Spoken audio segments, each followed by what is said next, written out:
Hi everyone, welcome to the Success Coaching It's Your Education Own It workshop. My name is Emily McLean. Hi everyone, I'm Julie Farringer, and we are so excited that you're joining us at Slippery Rock this fall. We're here to present to you on how you can make the most of this fall semester.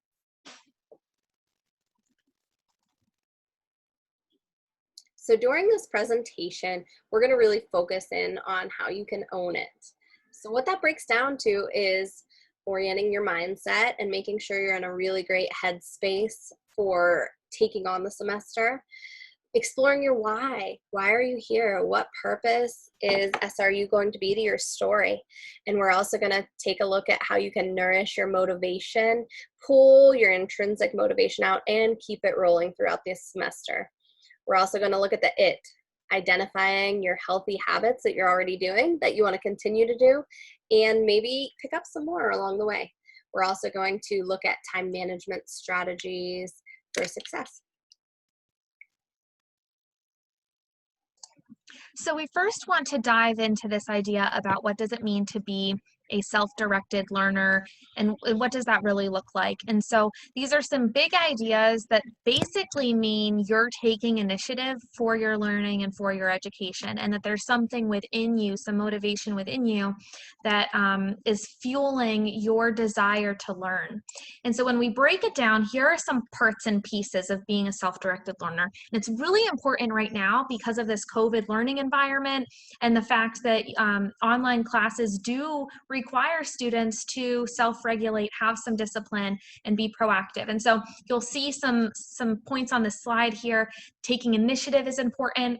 Figuring out that intrinsic motivation, having self-discipline and figuring out a schedule and healthy habits, and being proactive about your academic work. And all of that it is kind of propelled whenever you have positive self-talk and you're treating yourself well. So we're going to be hitting on a variety of these points about self-directed learning throughout our presentation today. And they're really framed around three categories. So before you learn, and that's when you're setting goals and you're strategizing and you're exploring your motivation. During your learning, and that's where you would be working on that self-control, self-discipline, and figuring out what works for you. And then after learning is where you have a constant process of reflection and evaluating how you can improve. So we are now going to follow Julie through an exercise around getting your mindset ready for this work. All right, everyone. I want us to go back in time a little bit and do some reflecting. So if I could have you all just close your eyes, sit back, relax, let some thoughts start to flow in and out, and then kind of take a look at a past class experience. What are your memories that come to mind? Is it a positive time? Is it negative? What was the environment like? The setting? Who was there? What were you doing? Why were you doing those things? How did that experience make you feel? Recalling on this experience is going to help you figure out, what things went well and how we can work to make sure you're in the right headspace for this fall semester. Some ways that you might already be utilizing or may have never tried before are listed on the slide right in front of you. Gratitude practices are one way to really dig into the things that you're thankful for in your life, the things in life that you're thankful for outside of your immediate personal experience. Journaling is a great way to do some of that reflecting, but also journaling for the areas that you want to grow in, just having a way to get it all out there. Meditation can really aid in your personal mindset by just kind of letting things all out and having some time to breathe. If you've never done meditation before or it intimidates you at all, the coaches can work with you on that and make sure you get connected to the resources that can assist with that. But also a quick YouTube search will come up with a lot of different just 5-minute meditations that can help guide you through that process. At Slippery Rock, there is a big focus on exercise is medicine. So active body, active mind, it can really help energize you and create a headspace that enables you to have a growth mindset. So making sure that when we're thinking about growth mindset, you're really being open-minded, you're getting comfortable being uncomfortable a little bit. And the time of year that we're living in right now, it's kind of pretty certain that it's a little bit uncomfortable. So in order to kind of wrap your head around change that's going on and uncertainty and being prepared for that and being able to take ownership is going to be really important. We want you to foster a love of learning and be resilient. So thinking about that little activity that we just put you through of reflecting on a past experience, it's important to pull from it. What parts were really positive? What are your strengths? How can you make sure that you take when something was really going well and pull from it to make sure that what you're doing right now is going to go really well for you? If there are barriers or struggles or some negative feelings that came up, how can you kind of change that? Fix your attitude and move forward from it. And the coaches are here if you need to do some work around that area to figure out what might be some good strategies to put into place for yourself.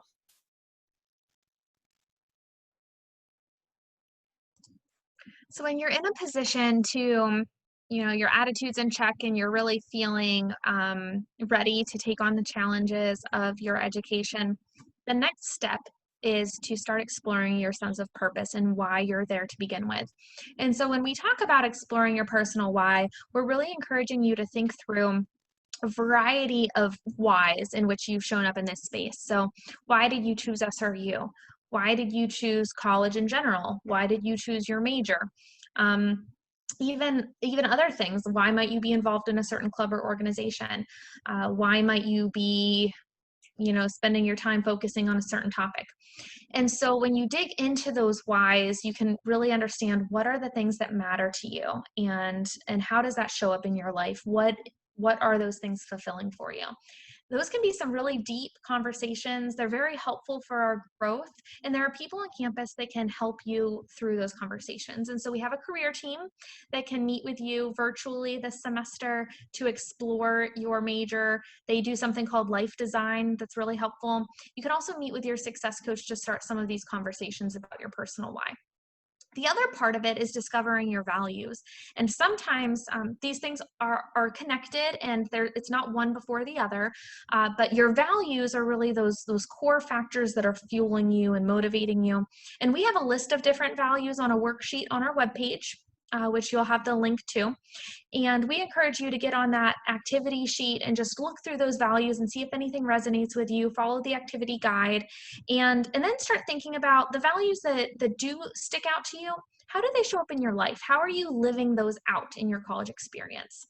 And through these different activities here and reflections, you'll start to be able to explore your sense of purpose in college. We now want to talk about how purpose and motivation connect. And so I'm going to turn it over to Eric Thomas, a motivational speaker. There is a story of the young man and the guru that we're going to play from YouTube for you. Enjoy. It was a young man who, he wanted to make a lot of money, and so he went to this guru, right? He told the guru, I want to be on the same level you are. And so the guru said, if you want to be on the same level I'm on, I'll meet you tomorrow at the beach at 4 a.m. He liked the beach. I said, I want to make money. I don't want to swim. Guru said, if you want to make money, I'll meet you tomorrow, 4 a.m.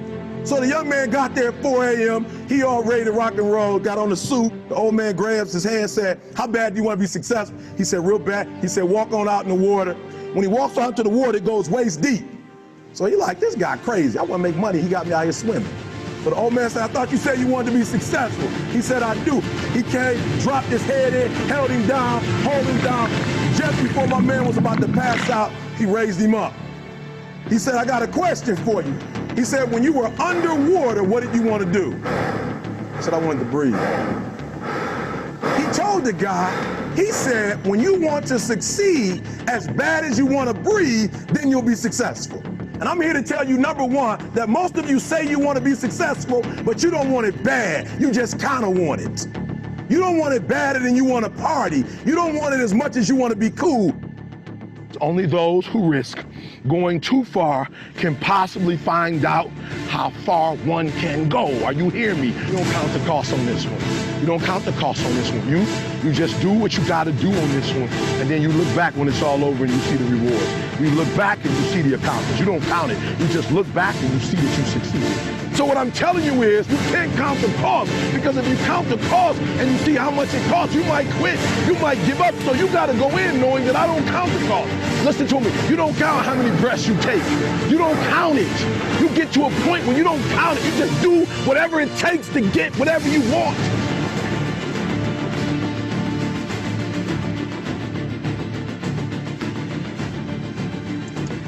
We hope that you enjoyed that video. It's definitely one that has inspired us, and we've used in a lot of our sessions with students. We just really love that message. And so we'd love for you to think about these questions here. In that video, what are the statements that resonated with you? What does it mean to want to succeed as badly as you need to breathe in that moment? And is there anything in your education that you want like that, or in your career plans that you want like that? And how do education and career plans fit into your motivations? And so right now we'd encourage you to pause this video to reflect on these questions, jot some things down on your worksheet, and to connect this idea around motivation back to what we were talking about with purpose and your mindset and your attitude. There's a really cool image that shows the connection of what you love doing, what the world needs, what you could get paid for doing in a job, and what your strengths are.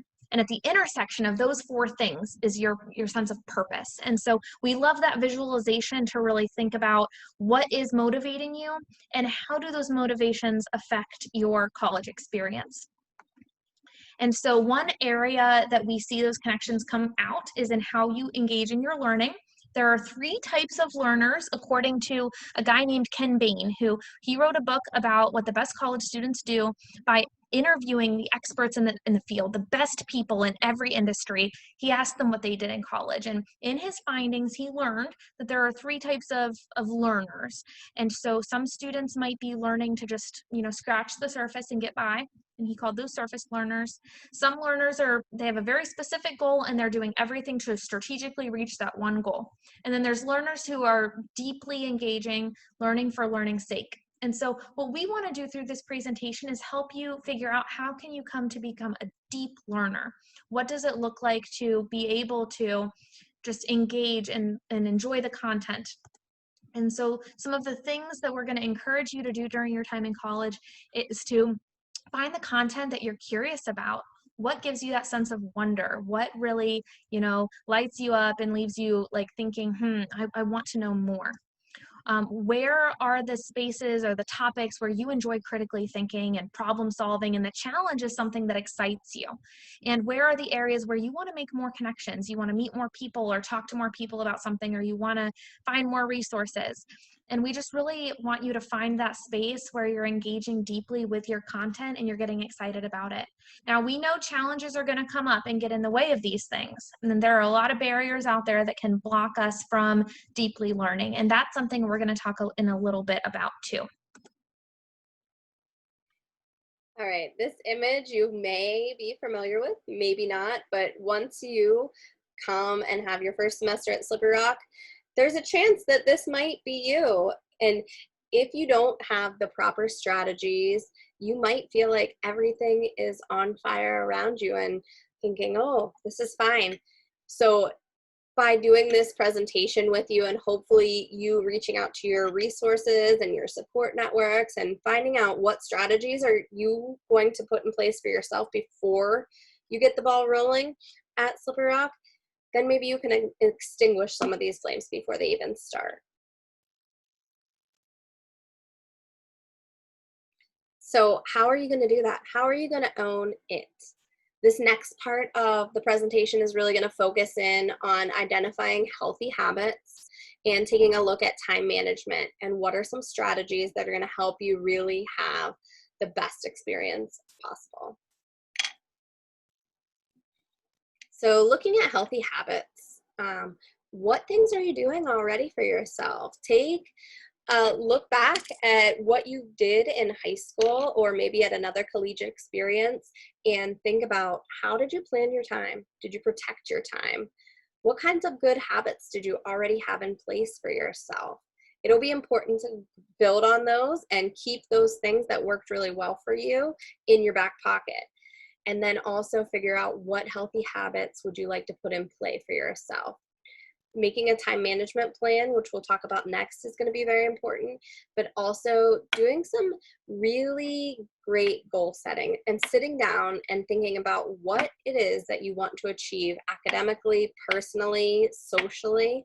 And on our website, Emily mentioned before, we do have a SMART goal worksheet that I encourage you to take a look at. It will help you break down what a SMART goal is and really set some intentional goals for yourself. Of course, it's last on this list, but it is definitely one of the most important things that you're going to need to do for yourself during the next semester is practice that self-care. Making sure you're not putting the basic things and basic needs of life on the back burner, making sure you're taking time for you, eating, sleeping, staying hydrated, staying active. All those things are going to help your healthy habits stay in place. And we love that quote on the right there: when everything is a priority, nothing is a priority. So one of the foremost tried and true methods that Emily and I utilize almost all the time with our students, even if it ends up not being their particular plan that works the best for them, is time blocking. And you can see that listed right there. That is a picture out of a page from a passion planner. The passion planner is great. It also shows you the link right there so you can identify if this is a good strategy for you. I encourage you to print out one of these sheets. That way you can do some time blocking for yourself. And basically what it looks like is blocking out and protecting time for the things that are most important, the things that have to happen to reach your goals. So making sure you block out time for your class time, but also time for studying for each of those courses. Also putting in things you can see up there like dinner and when you're going to sleep. But cool things like relaxing can come into play as part of your self-care too. Emily and I can work hand in hand with you to identify a time management strategy suited just for you, but I definitely encourage you to make a blueprint for yourself right now using one of these time blocking strategies, because they'll help your wellness, your stress management, and if you're doing this for yourself, you're going to be more productive. We mentioned already, we're here for you. We're currently holding all of our meetings via Zoom, and we can meet with you around any of these different issues. We focus on holistic development, so we really want to empower you and to really help you grow and to reach your goals. We're going to help connect you to the appropriate resources. So whether it's you're coming to us because you don't know who to get in contact with, or you want to dig in on what strategy is best for you based on your learning styles, or you want to take a deeper dive into your values, we can do that with you. And how you'll connect with us on any of these issues is by contacting our office, oie@sru.edu, calling the office at 724-738-2700, or you can reach out via email to either of us at julie.faringer or emily.mclean@sru.edu. We are so excited to have you here with us for this fall semester, and we wish you the best. Welcome to the Rock.